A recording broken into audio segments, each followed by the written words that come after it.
جزیرہ کورسیکا کے پہاڑی دیہات میں ایک ایسا لمحہ رقم ہوا جو تاریخ کے دھارے کو بدل دے گا۔ نیپولین بوناپارٹ ایک غریب مگر باوقار اطالوی نسل کے خاندان میں پیدا ہوا۔ اس کا خاندان جنوبی اثرات رکھتا تھا، لیکن جب فرانس نے کورسیکا پر قبضہ کیا تو ان کی قومی شناخت بحران کا شکار ہو گئی۔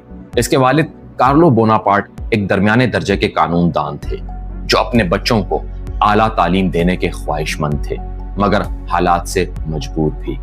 نیپولین کا بچپن غربت، سیاسی کشمکش اور نفسیاتی ٹوٹ پھوٹ سے بھرا ہوا تھا۔